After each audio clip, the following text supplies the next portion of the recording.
مطلب یہ کہ یہ لوگ پہاڑوں کی چوٹیوں پر محل تعمیر کرتے تھے۔ جب ان سے کہا جاتا کہ تم رہتے تو زمین پر ہو اور گھر پہاڑوں پر بناتے ہو، اس کی کیا وجہ ہے؟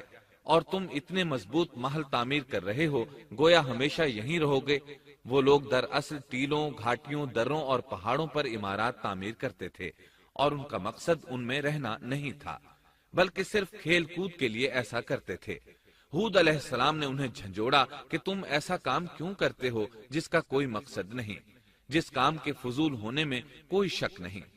ہود علیہ السلام انہیں واعظ کرتے تھے۔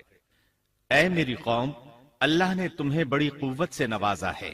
تمہاری طاقت کا عالم یہ ہے کہ جب تم کسی پر ہاتھ ڈالتے ہو تو ظلم کرتے ہو، کوئی شخص تمہارے سامنے آنا گوارا نہیں کرتا۔ لہذا اللہ سے ڈرو اور میری پیروی کرو، اس سے ڈرو جس نے ان چیزوں سے تمہاری مدد کی۔ اللہ تعالیٰ نے اپنی ہر طرح کی نعمت، مال، اسباب، اولاد، باغات، شہر، قوت، جسامت اور صنعت کاری سے تمہیں نوازا ہے، لہذا تم اللہ سے ڈرو اور میری اطاعت کرو۔ لیکن ان کی قوم نے کوئی اثر نہ لیا، نہ ان پر ایمان لائی، الٹا لگی تکبر کرنے، اللہ کی حمد کی بجائے اس کی ناشکری کرنے لگی۔ اور تکبر کے بارے میں بات یہ ہے کہ جب سے ابلیس نے اس کو اختیار کیا، یہ اس وقت سے آزمائش بن چکا ہے۔ اللہ تعالیٰ سورہ حامیم السجدہ آیت 15 میں فرماتے ہیں، پس قوم عاد نے تو بے وجہ زمین میں سرکشی شروع کر دی اور کہنے لگے کہ ہم سے زوراور کون ہے؟ کیا انہیں یہ نظر نہ آیا کہ جس اللہ نے انہیں پیدا کیا ہے وہ ان سے بہت ہی زیادہ زوراور ہے؟ جب یہ لوگ اپنی سرکشی اور کفر میں حد سے بڑھ گئے، تب اللہ تعالیٰ نے ہود علیہ السلام کو ان کی طرف بھیجا۔ انہوں نے انہیں اللہ کی طرف بلایا اور کہا، اے میری قوم، اللہ کی عبادت کرو، اس کے سوا تمہارا کوئی معبود نہیں۔ کیا تم ڈرتے نہیں؟ قوم کے کافر سردار کہنے لگے، ہم تو دیکھتے ہیں کہ تو نری بے وقوفی میں ہے، ہمارے خیال میں تو جھوٹا ہے۔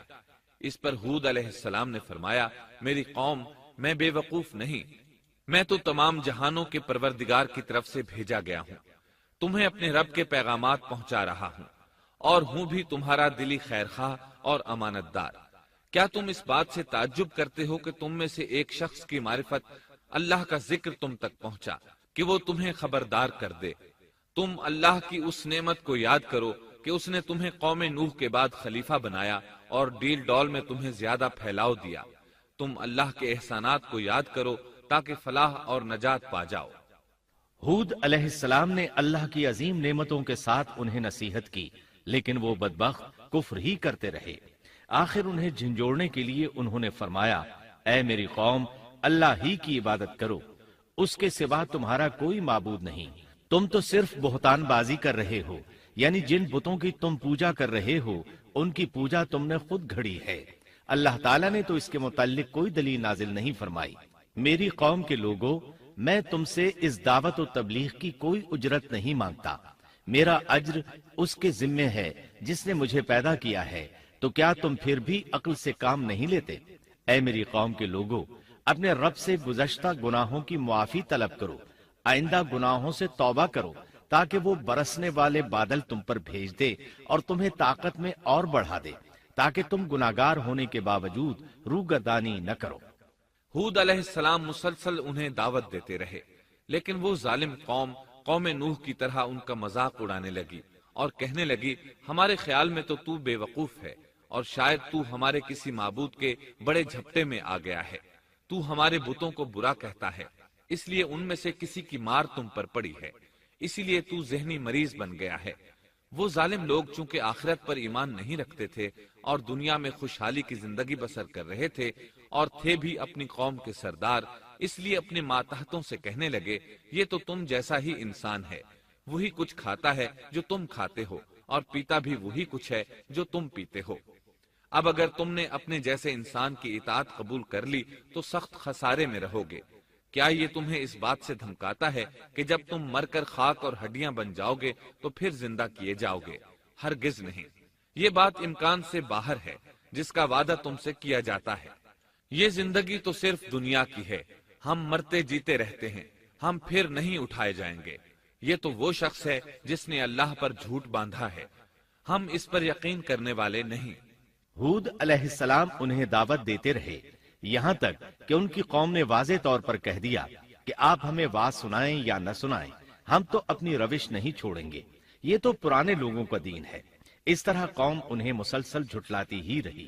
آخر ہود علیہ السلام نے بھی انہیں کھلم کھلا دھمکی دی اور فرمایا، لوگوں سنو، میں صرف تمہیں ہی نہیں اللہ کو بھی گواہ بنا کر اعلان کرتا ہوں کہ اللہ کے سوا جس جس کی عبادت ہو رہی ہے میں ان سب سے بری طرح بیزار ہوں۔ اب تم ہی نہیں اپنے ساتھ اوروں کو بھی بلا لو اور اپنے ان سب جھوٹے معبودوں کو بھی بلا لو، اور تم سے جو ہو سکے مجھے نقصان پہنچا دو، مجھے کوئی مہلت نہ دو، نہ مجھ پر ترس کھاؤ۔ یہ فرمانے کے بعد انہوں نے اللہ سے دعا کی، اے پروردگار، ان کے جھٹلانے پر تو میری مدد فرما۔ اللہ کی طرف سے آپ کو جواب ملا، یہ تو بہت ہی جلد اپنے کیے پر پچھتانے لگیں گے۔ اللہ کے نبی کا انکار کرنے، اس سے بغض رکھنے اور اس کا مذاق اڑانے والوں کا انجام کیا ہوا؟ اللہ نے انہیں ایسے زناٹے کی آندھی سے تہس نہس کیا کہ جس کی تاریخ میں مثال نہیں ملتی۔ اللہ نے ان سے بارش روک لی، اس سے خشک سالی کی کیفیت پیدا ہو گئی، درخت اور پھل ختم ہو گئے، وہ لوگ بارش کی خواہش کرنے لگے۔ اسی حالت میں ایک دن اللہ نے انہیں عذاب دینے کا ارادہ فرمایا۔ انہوں نے دیکھا ایک سیاہ بادل ان کی طرف بڑھ رہا ہے، خوشی سے اچھلنے لگے، کہنے لگے یہ بادل ہم پر برسنے والا ہے، جبکہ ان کا خیال غلط تھا۔ دراصل ابر کی صورت میں یہ وہ قہر الہی تھا جس کے آنے کی وہ جلدی مچا رہے تھے۔ وہ عذاب ان کی بستیوں کی تمام چیزوں، پھلوں، خیموں، درختوں کو تہس نہس کرتا ہوا آیا۔ اسے اللہ کا یہی حکم تھا۔ آندھی اس قدر زبردست تھی کہ پہاڑوں پر ان کے تعمیر کردہ محلوں تک کو اڑا لے گئی۔ مجرموں کا یہی بدلہ ہے۔ اللہ تعالیٰ سورۃ الزاریات آیت 41 اور 42 میں فرماتے ہیں، اسی طرح عادیوں میں بھی ہماری طرف سے تنبیہ ہے، جبکہ ہم نے ان پر خیر و برکت سے خالی آندھی بھیجی، وہ جس جس چیز پر گرتی تھی اسے بوسیدہ ہڈی کی طرح چورا چورا کر دیتی تھی۔ اس آندھی نے ہر چیز کو فنا کر کے رکھ دیا۔ اللہ تعالیٰ ان کی تباہی ایک جگہ ان الفاظ میں بیان کرتے ہیں، قوم عاد نے بھی جھٹلایا، پس کیسا ہوا میرا عذاب اور میری ڈرانے والی باتیں۔ ہم نے ان پر تیز و تند مسلسل چلنے والی ہوا ایک لگاتار منحوس دن میں بھیج دی، جو لوگوں کو اٹھا اٹھا کر دے پٹکتی تھی، گویا کہ وہ جڑ سے کٹے ہوئے کھجور کے تنے ہیں۔ پس کیسی رہی میری سزا اور میرا ڈرانا۔ یقیناً ہم نے قرآن کو نصیحت کے لیے آسان کر دیا ہے، پس کیا ہے کوئی نصیحت پکڑنے والا؟ ایک تیسرے مقام پر اللہ نے ان کی ذلت اور رسوائی کا ذکر یوں کیا ہے، قوم عاد بے حد تند اور تیز ہوا سے غارت کر دی گئی۔ وہ ہوا ان پر برابر لگاتار 7 رات اور 8 دن تک اللہ کے حکم سے چلتی رہی۔ آپ وہاں ہوتے تو دیکھتے کہ وہاں لوگ یوں چاروں شانوں چت گرے پڑے ہیں جیسے وہ کھجوروں کے کھوکھلے تنے ہوں۔ کیا ان میں سے کوئی بھی آپ کو باقی نظر آ رہا ہے؟ ہود علیہ السلام کو اللہ تعالیٰ نے اپنی رحمت سے نجات دی۔ باقی تمام جگہوں پر تباہی تھی، لیکن جس جگہ ہود علیہ السلام اور ان کے ساتھی تھے اس طرف یہ ہوا پھٹکی بھی نہیں۔ کہا جاتا ہے کہ ایک باڑ تھی جس میں ہود علیہ السلام، حیوانات، چوپائے اور ان پر ایمان لانے والے تھے، اور آندھی نے ہر چیز کو فنا کر ڈالا۔ اللہ تعالیٰ سورہ آراف آیت 72 میں فرماتے ہیں، غرض ہم نے انہیں اور ان کے ساتھیوں کو اپنی رحمت سے بچا لیا اور ان لوگوں کی جڑ کاٹ دی جنہوں نے ہماری آیتوں کو جھٹلایا تھا اور وہ ایمان لانے والے نہ تھے۔ اسی طرح سورہ ہود میں اللہ فرماتے ہیں، جب ہمارا حکم آ پہنچا تو ہم نے ہود کو اور ان کے ساتھیوں کو اپنی خاص رحمت سے نجات دی۔ ہم نے ان سب کو سخت عذاب سے صاف بچا لیا۔ یہ تھے قوم عاد کے لوگ جنہوں نے اپنے رب کی آیتوں کا انکار کیا اور اس کے رسولوں کی نافرمانی کی، اور ہر ایک سرکش نافرمان کے حکم کو مانا۔ دنیا میں بھی ان پر لعنت لگا دی گئی اور قیامت کے دن بھی۔ دیکھ لو، قوم عاد نے اپنے رب سے کفر کیا، ہود کی قوم عاد پر لعنت ہو۔ اس طرح قوم عاد تباہ ہو گئی۔